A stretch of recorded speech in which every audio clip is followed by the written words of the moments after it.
Kitab Matius pasal yang ke-9.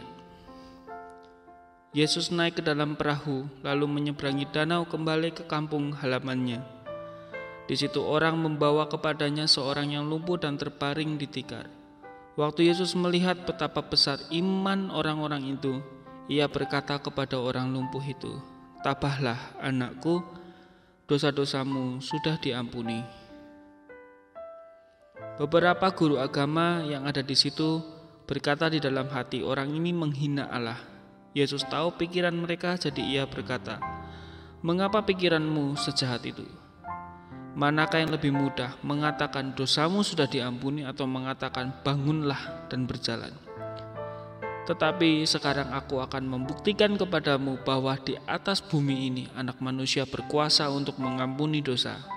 Lalu Yesus berkata kepada orang lumpuh itu, "Bangun, angkatlah tikarmu dan pulanglah." Orang lumpuh itu pun bangun dan pulang ke rumahnya.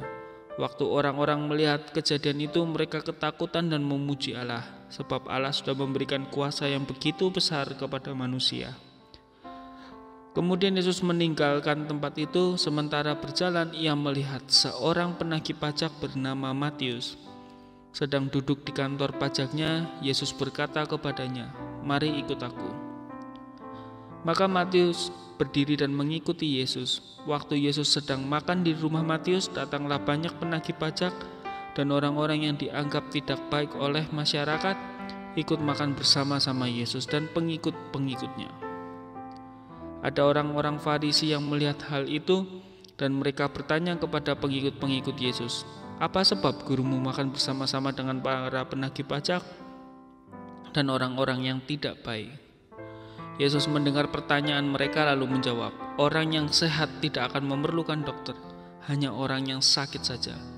Selidikilah apa artinya ayat Alkitab ini. Aku menghendaki belas kasihan dan bukan kurban binatang. Sebab aku datang bukan untuk memanggil orang yang menganggap dirinya sudah baik, melainkan orang yang dianggap hina." Setelah itu pengikut-pengikut Yohanes Pembaptis datang kepada mereka.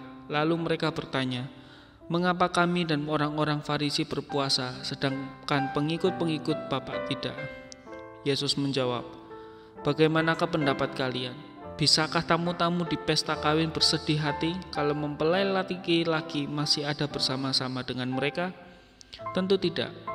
Tetapi akan tiba saatnya mempelai laki-laki itu diambil dari mereka. Waktu itu barulah mereka berpuasa. Tidak ada orang yang menambal baju yang sudah tua dengan sepotong kain yang masih baru, sebab kain penambal itu akan mencut dan menyobek baju itu, sehingga mengakibatkan sobekan yang lebih besar. Begitu juga tidak ada orang yang menuang anggur baru ke dalam kantong kulit yang sudah tua, sebab kantong itu akan pecah dan rusak, lalu anggurnya pun terbuang. Anggur baru harus dituang ke dalam kantong yang baik juga, supaya kedua-keduanya tetap baik."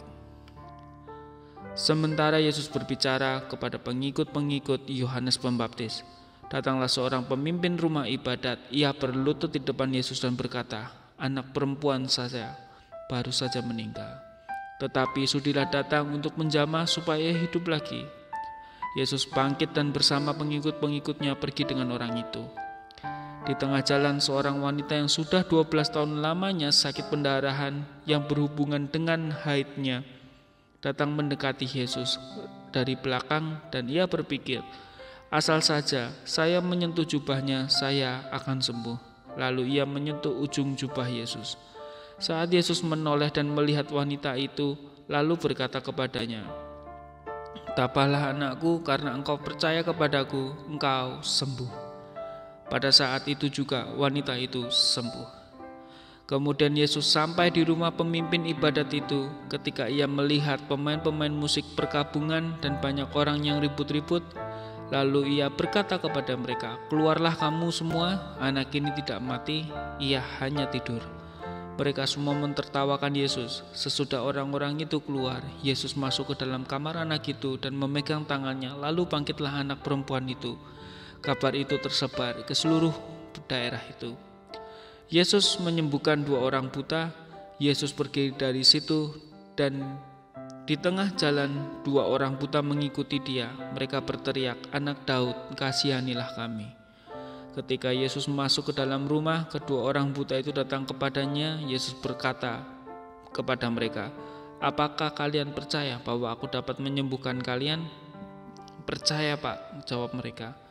Lalu Yesus menjamah mata mereka sambil berkata, "Karena kalian percaya, jadilah apa yang kalian harapkan."